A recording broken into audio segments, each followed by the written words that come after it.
Xi Jinping yuan को global reserve currency बनाना चाहता है। शी जिनपिंग ने सारे मिनिस्टर्स चाइना के उनको इकट्ठा करके उनको बोला हमें युआन को ग्लोबल रिजर्व करेंसी बनाना है, ठीक है। और उसके लिए उसने सबको बोला कि अपनी कमर कस लो और काफी सारे स्टेप्स लेने को बोला। शी जिनपिंग ने बेसिकली उस मीटिंग के अंदर ये बात कहने की कोशिश करी कि एक जो देश है उसको फाइनेंशियली आप स्ट्रॉन्ग कैसे बनाते हो। फाइनेंशियली आप स्ट्रॉन्ग तभी बनाओगे जब आप उसकी एक पावरफुल करेंसी होगी जो कि यूज होगी इंटरनेशनल ट्रेड में, फॉरेन एक्सचेंजेस में, इन्वेस्टमेंट्स में, और दुनिया की ग्लोबल रिजर्व करेंसी का स्टेटस होगा। तो ये उसका जो चाइना का एम्बिशन है वो क्लियरली दिख रहा है। अभी एक्चुअली सीन क्या है कि अगर हम दुनिया की टोटल जो ग्लोबल रिजर्व करेंसीज का अगर हम स्टेटस देखें तो सबसे बड़ा शेयर अमेरिका का है। 58% शेयर है अमेरिका का in terms of global reserve currencies. उसके बाद आपका जापानीज येन है। चाइना की अगर हम बात करें तो 2 से 2.5% ही उसका ग्लोबल रिजर्व करेंसीज के अंदर स्टेटस है, ठीक है। अच्छा, यूएस क्यों इतना बड़ा है, क्यों उसका इतना बड़ा शेयर है? सबसे बड़ी बात है कि दुनिया में जितना भी इंटरनेशनल ट्रेड है वो किस में होता है? वो यूएसडी में होता है। अगर हम देखें तो दुनिया का जो तेल है वो किस में बिकता है? वो यूएस डॉलर में बिकता है। दुनिया का इंटरनेशनल ट्रेड से लेकर दुनिया के अंदर कहीं भी पेमेंट्स जब मूव करती हैं तो वो स्विफ्ट नेटवर्क पे मूव करती है, यूएस डॉलर पे मूव करती है, ठीक है। उसके अलावा अगर हम देखें ना कि चाइना का एम्बिशन तो ठीक है अपनी जगह, लेकिन उसने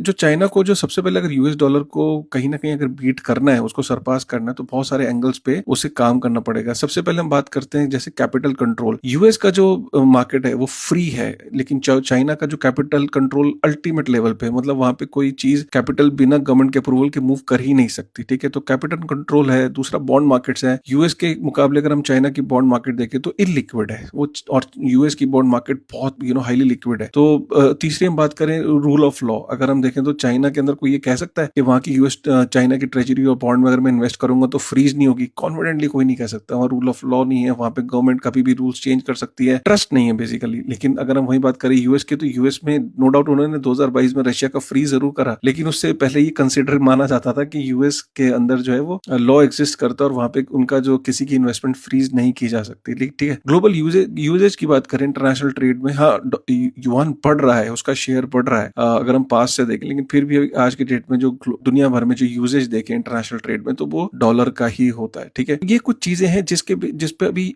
चाइना को बहुत काम करना है। इनफैक्ट ये जो मीटिंग बुलाई गई इसके अंदर इन सब बातों पे भी बात करी गई है कि किस तरीके से एक बहुत स्ट्रॉन्ग सेंट्रल बैंक बनाना है, किस तरीके से ट्रांसपेरेंसी और ट्रस्ट पे काम करना है कि लोगों का दुनिया का ट्रस्ट बढ़े। तो काम तो कर रहा है चाइना, सीरियस तो है इस चीज को लेके। अब वो अपने मिशन में कामयाब हो पाता है कि नहीं हो पाता है, वेल आपका क्या कहना है एक बारी कमेंट करके जरूर बताइएगा। बट एम्बिशन चाइना की क्लियर है।